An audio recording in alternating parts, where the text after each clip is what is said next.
Kalau yang perform bagus ya Gibran, maka bilang Gibran yang bagus. Kalau Profesor Mahfud yang bagus ya bilang Mahfud. Kita kupas sedikit lebih dalam lagi tentang debat Cawapres kemarin. Gibran dinilai oleh komunitas bosman tampil baik hingga bisa mengimbangi bahkan mengalahkan Muhaimin Iskandar atau Caimin dan Mahfud MD. Padahal sebelumnya banyak yang memprediksi Gibran bakal dihabisi Caimin dan Profesor Mahfud pada momen debat Cawapres yang berlangsung. Tetapi pada saat debat Cawapres berlangsung, Gibran mampu keluar dari tekanan bahkan terkesan lebih ofensif dibandingkan Caimin dan Profesor Mahfud. Apa yang sebenarnya terjadi sih? Adakah hal yang menyandera Caimin dan Profesor Mahfud hingga berhati-hati dalam menyampaikan respon kala berdebat dengan Gibran? Atau karena mereka berdua, Caimin dan Mahfud dari kalangan santri, keduanya mempertahankan budaya feodalisme? Feodalisme adalah hasil rekaman di pikiran bawah sadar seseorang, misalnya akan adanya terah dinasti di pesantren atau terah di dinasti kerajaan hingga anak raja atau anak kiai derajatnya itu lebih tinggi. Jadi segan berhadapan dengan mereka yang derajatnya lebih tinggi. Itulah jiwa feodal.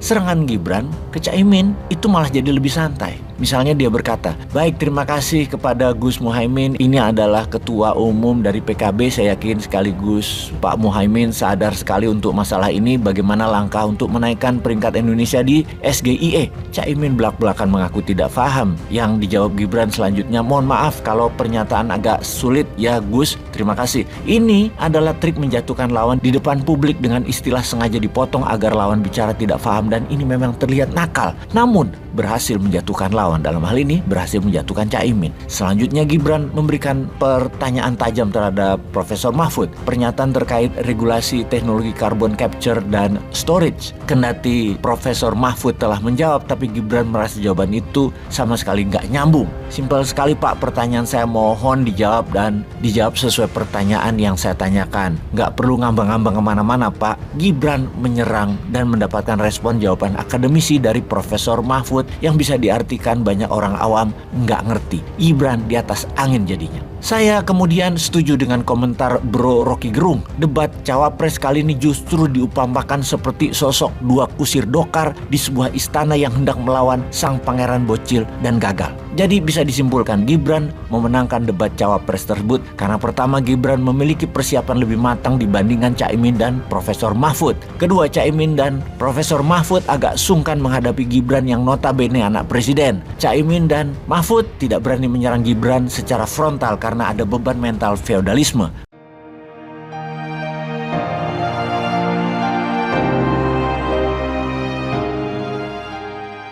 Dalam debat Cawapres minggu lalu diawali dengan pernyataan visi misi Cawapres dalam 4 menit. Fokus saya pada Caimin. Dia mengatakan seharusnya saya yang didebat di hari pertama. Saya pun tersentak. Maksudnya bagaimana? Dalam hati saya bertanya. Caimin berusaha menjelaskan sebuah pernyataan yang tidak jelas yang membelokkan arti makna. Harusnya saya di debat pertama. Di sini pikiran reptil bosman yang rendah itu berkata, apa lu yang seharusnya jadi capres, bukan cawapres? Jadi dia lebih memantaskan dirinya jadi capres ketimbang Anies gitu. Sehingga mengatakan seharusnya saya di debat kemarin. Dan ditutup dengan kalimat tidak jelas yang bisa diartikan keceplosan. Namun itulah aslinya seseorang ketika bawah sadarnya dalam kondisi high stake atau dalam kondisi khusus. Maka aslinya keluar, di mana Caimin mengatakan seharusnya dialah yang jadi calon presiden agar bisa berbuat lebih baik. Begitu maksudnya. Ini sebuah kalimat yang tidak pas, wahai Caimin. Caimin tuh gak banget deh. Anda sudah alhamdulillah jadi nomor 2. Bermainlah di peran Anda tersebut. Maaf loh ya, ini pendapat pribadi. Yang merasa hati ini tidak nyaman pada kalimat Anda seharusnya saya yang nomor 1 jadi presiden di debat di hari pertama. Caimin, itu kamu melunturkan pendapat pribadi saya akan calon nomor 1 itu. Maaf ya, sekali lagi maaf. Oke lah, kita fokus pada debat Cawapres, di mana dalam akhir debat biasa bosman selalu minta tim sosmed untuk melakukan polling siapa yang menguasai masalah atau siapa yang menguasai debat tersebut. Di sini memang bosman selalu kalau mau komentar tentang politik di Indonesia harus menyertakan hasil polling agar netral. Kalau berita luar negeri, berita geopolitik, bosman gak peduli karena data kita valid A1.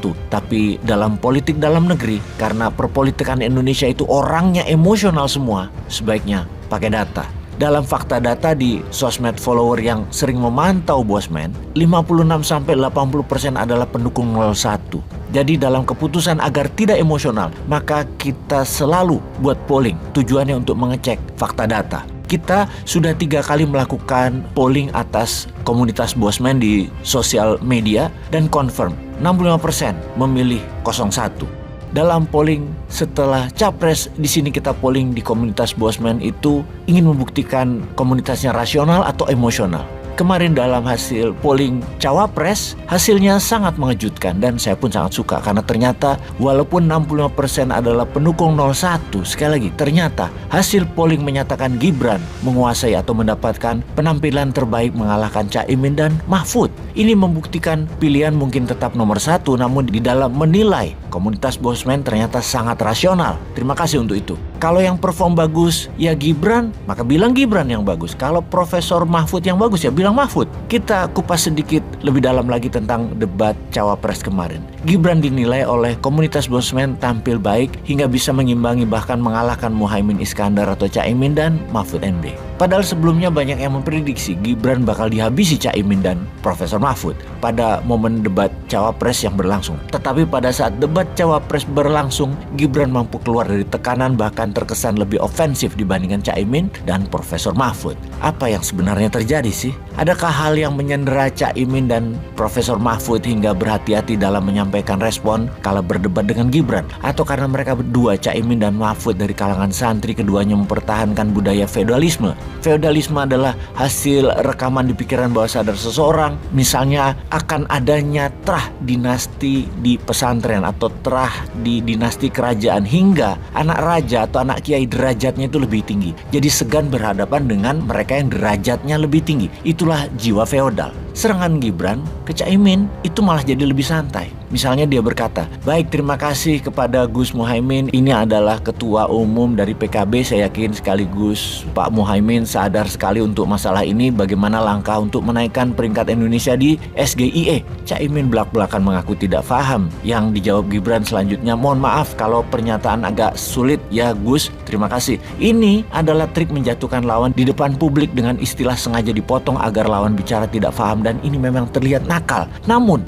berhasil menjatuhkan lawan, dalam hal ini berhasil menjatuhkan Caimin. Selanjutnya Gibran memberikan pertanyaan tajam terhadap Profesor Mahfud. Pernyataan terkait regulasi teknologi carbon capture dan storage. Kendati Profesor Mahfud telah menjawab, tapi Gibran merasa jawaban itu sama sekali nggak nyambung. Simpel sekali Pak, pertanyaan saya mohon dijawab dan dijawab sesuai pertanyaan yang saya tanyakan. Nggak perlu ngambang-ngambang kemana-mana Pak. Gibran menyerang dan mendapatkan respon jawaban akademisi dari Profesor Mahfud yang bisa diartikan banyak orang awam nggak ngerti. Gibran di atas angin jadinya. Saya kemudian setuju dengan komentar Bro Rocky Gerung. Debat cawapres kali ini justru diumpamakan seperti sosok dua kusir dokar di sebuah istana yang hendak melawan sang pangeran bocil dan gagal. Jadi bisa disimpulkan Gibran memenangkan debat cawapres tersebut karena pertama Gibran memiliki persiapan lebih matang dibandingkan Caimin dan Profesor Mahfud. Kedua, Caimin dan Profesor Mahfud agak sungkan menghadapi Gibran yang notabene anak presiden. Caimin dan Mahfud tidak berani menyerang Gibran secara frontal karena ada beban mental feodalisme.